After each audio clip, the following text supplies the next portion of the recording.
ಜ್ವರಕ್ಕೆ ಔಷಧಿ ತೆಕ್ಕೊಳ್ಬಾರ್ದು, ಬಹಳ ಹಾಳದು.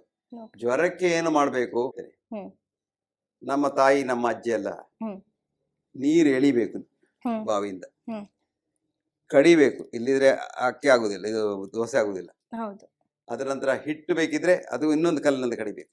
ಆಗ ನಾನು ಚಿಕ್ಕವ ಡಾಕ್ಟರ್ ಆಗಿರುವಾಗ ನಾನು ಒಬ್ಬರಿಗೂ ಈ ಫ್ರೋಸನ್ ಶೋಲ್ಡರ್ ಅಂತ ನೋಡ್ಲಿಲ್ಲ.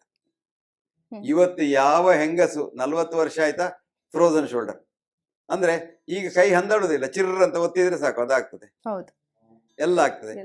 ನಾವು ನಮ್ಮನ್ನು ಕೊಂದುಕೊಳ್ತಾ ಬಂದಿದ್ದೇವೆ. ಹಳ್ಳಿಯ ಜನರ ಹಾಗೆ ನಾವು ಪೇಟೆಯಲ್ಲಿ ಕೂಡ ವಾಕ್ ಮಾಡ್ತಿದ್ದೆವು. 5 ರಿಂದ 10 ಮೈಲ್ ಒಬ್ಬ ಮನುಷ್ಯ ಸರಾಸರಿ ವಾಕ್ ಮಾಡ್ತಾನೆ. ಇವತ್ತು 5 ಕಿಲೋಮೀಟರ್ ವಾಕ್ ಮಾಡೋರಿಲ್ಲ. ಮೂತ್ರ ಮಾಡ್ಲಿಕ್ಕೂ ಕಾರ್ನಲ್ಲೇ ಹೋಗುದು. ನಾವು ನಮ್ಗೆ ಈಗ ಕಾಯಿಲೆಯನ್ನು ಆಹ್ವಾನಿಸುವುದು, ಬಾ ಬಾ ನೀನ್ ಬಾ ಅಂತ. ಕಾಯಿಲೆ ಬರುವುದಲ್ಲ. ಹಾಗಾಗಿ ನಮ್ಮ ಲೈಫ್ ಸ್ಟೈಲ್ ಚೇಂಜ್ ಆಗಿದೆ.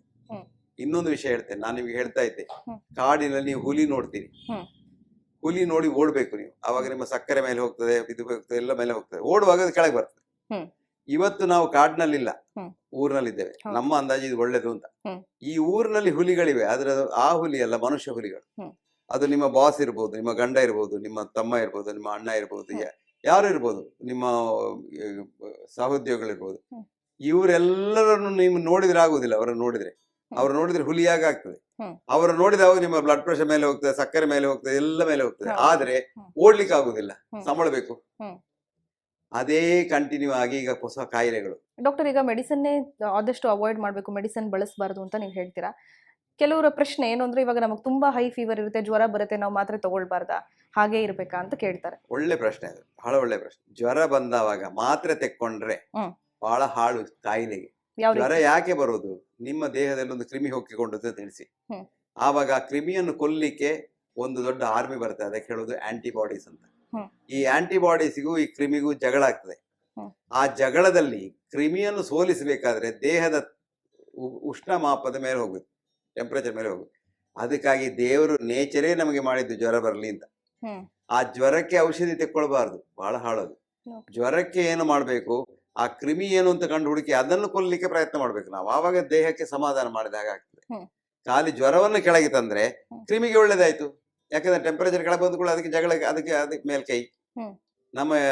ನಮ್ಮ ಶಕ್ತಿಗೆ ಮೇಲ್ಕೈ ಇಲ್ಲ. ಒಂದು. ಎರಡನೇದು, ಜ್ವರ ಕೆಳಗೆ ತರುವ ಎಲ್ಲಾ ಔಷಧಿಗಳು ದೇಹಕ್ಕೆ ಹಾಳು.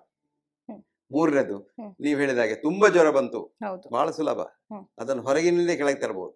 ಈಗ ನಿಮಗೆ 104 ಡಿಗ್ರಿ ಜ್ವರ ಉಂಟು, ಹೋಗಿ ಒಂದು 100 ಡಿಗ್ರಿ ಡಿಗ್ರಿ ಬಿಸಿಯ ನೀರಿನಲ್ಲಿ ಸ್ನಾನ ಮಾಡಿ, ಅಲ್ಲಿ 4 ಡಿಗ್ರಿ ಕೆಳಗೆ ಬಂತು.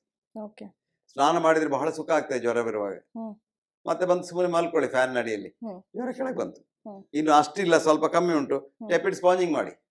ಸ್ವಲ್ಪ ತಣ್ಣೀರು, ಅದು ಬಹಳ ತಣ್ಣಗಿರ್ಬಾರ್ದು, ಐಸ್ ಆಗಿರ್ಬಾರ್ದು, ಅದು ಶಿವರಿಂಗ್ ಶುರು ಆಗ್ತದೆ. ಅದನ್ನ ಇಲ್ಲಿ ತಲೆಗೆ, ಈ ಕಂಕುಳಿಗೆ ಎಲ್ಲ ಇಟ್ಕೊಂಡ್ರೆ ಅಲ್ಲಿಗೆ ತಂಪಾಗ್ತದೆ. ಇದಕ್ಕೆ ಹೇಳೋದು ಟೆಪಿಡ್ ಸ್ಪಾಂಜಿಂಗ್ ಅಂತ. ಇದರಿಂದ ದೇಹಕ್ಕೆ ಒಳ್ಳೇದೇ, ಬಹಳ ಒಳ್ಳೇದು, ಇದರಿಂದ ಏನು ಹಾಳಿಲ್ಲ. ಹಾಗಾಗಿ ಜ್ವರ ಬಂದ ಕೂಡ ಮಾತ್ರೆ ತಗೊಳ್ಬಾರ್ದು. ಇನ್ನೊಂದು, ಹೊರಗಡೆ ಹೋದ್ಕೊಳ್ಳೋ ನನಗೆ ಮಾತ್ರೆ ಆಗ್ಬೇಕು ಅಂತ ಹೇಳ್ತಾರೆ. ಕೊಲೆರಾ ಆದ್ರೂ ಕೂಡ ಮಾತ್ರೆ ಬೇಡ. ನೀವು ಹೊರಗಡೆ ಹೋದಷ್ಟು ನೀರು ಕುಡಿದ್ರೆ ಆಯ್ತು. ಅದು ಮತ್ತೆ ಅದು ಇದ್ದದ್ದು ವಿಷ ಹೋಗ್ಲಿ, ಹೊರಗೆ ಹೋಗ್ಲಿ, ಎಲ್ಲ ನಿಲ್ತದೆ ಅಷ್ಟಕ್ಕೆ. ಇದೇನಿಲ್ಲ, ಹೊರಗಡೆ ಹೋದ ಕೂಡ ಮಾತ್ರೆ ತೆಗೆದುಕೊಂಡು ಕೂಡಲೇ ಅದು ಅಲ್ಲಿ ವಾರ್ಕ್ ಆಗಿದಾಗ ಆಗ್ತದೆ, ಒಳಗೆ ಎಲ್ಲ ಗಟ್ಟಿದ ಕೆಲಸ ಎಲ್ಲ ಹೆಚ್ಚು ಕಡಿಮೆ ಆಗ್ತದೆ. ಇದೆಲ್ಲ ನೋಡಿ, ಔಷಧಿ ಕೊಡೋದ್ರಿಂದ ಯಾವುದ್ರಲ್ಲಿ ಲಾಭ ಇಲ್ಲ, ಎಲ್ಲ ಅನ್ಯಾಯವೇ. ಈಗ ಒಂದು ಮಾತ್ರೆ ಉಂಟು, ಟ್ಯಾಬ್ಲೆಟ್ ಎ ಅಂತ ಎಣಿಸ್ಕೊಳ್ಳಿ. ಇದು ಒಂದು ಸೀಕ್ ಬಿಗೆ ಆಗುದಾದ್ರೆ ಅದು ಎಲ್ರಿಗೂ ಆಗುದಿಲ್ಲ. ಅದಕ್ಕೊಂದು NNT ಅಂತ ಉಂಟು, ನಂಬರ್ ನೀಡೆಡ್ ಟು ಟ್ರೀಟ್ ಅಂತ. ಅಂದ್ರೆ ಒಂದು ಮನುಷ್ಯನಿಗೆ ಗುಣ ಆಗ್ಲಿಕ್ಕೆ ನಾವು ಎಷ್ಟು ಮನುಷ್ಯರಿಗೆ ಇದನ್ನು ಅನಾವಶ್ಯಕವಾಗಿ ಕೊಡ್ಬೇಕು ಅಂತ. ಡಾಕ್ಟರ್, ಓಕೆ, ನನಗೊಂದು ಕ್ಯೂರಿಯಾಸಿಟಿಯಿಂದ ಈ ಪ್ರಶ್ನೆ ಕೇಳ್ತಿದ್ದೀನಿ. ನೀವು ಇದುವರೆಗೂ ಯಾವುದೇ ಮೆಡಿಸಿನ್ ತಗೊಂಡಿಲ್ವಾ? ತಗೊಂಡಿದ್ರೆ ನೀವ್ ಯಾವಾಗ ತಗೊಂಡಿದ್ದೀರಾ ಅಂತ ಹೇಳ್ಬೋದಾ? ಗುಡ್, ಒಳ್ಳೆ ಕ್ಯೂರಿಯಾಸಿಟಿ. ಒಂದ್ಸಲ ಜ್ವರ ಬಂದಿತ್ತು, ಅವಾಗ ನಾನು ವೈಸ್ ಚಾನ್ಸಲರ್ ಆಗಿದ್ದೆ.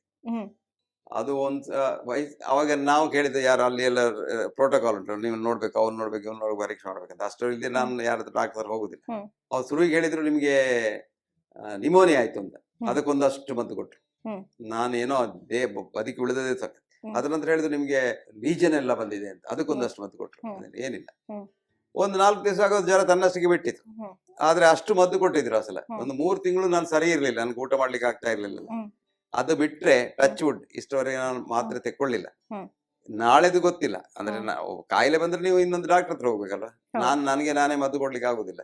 ಹಾಗಾಗಿ ನಾನು ಔಷಧಿ ತೆಕ್ಕೊಳ್ಳೋದು ಸ್ವಲ್ಪ ಹಿಂದೆ. ಮತ್ತೆ ನನ್ನ ಫಿಲಾಸಫಿ ಉಂಟು, ಮಾಡಿದ್ದನ್ನೇ ಹೇಳ್ಬೇಕು, ಹೇಳಿದ್ದನ್ನೇ ಮಾಡ್ಬೇಕು ಅಂತ. ನಾನು ಔಷಧಿ ತೆಕ್ಕೊಳ್ಳೋದು ಬೇಡ ಅಂತ ಹೇಳಿ ಇನ್ನೊಬ್ಬರಿಗೆ ನಾನು ಔಷಧಿ ತೆಕ್ಕೊಂಡ್ರೆ ನಾನು ಅದು ವಾಕೇವಂ ಕೃತ ಏವಂ ಸಜ್ಜನಂ ವಾಕೈವಂ ಕೃತ ಏವಂ ದುರ್ಜನಂ ಅಂತ.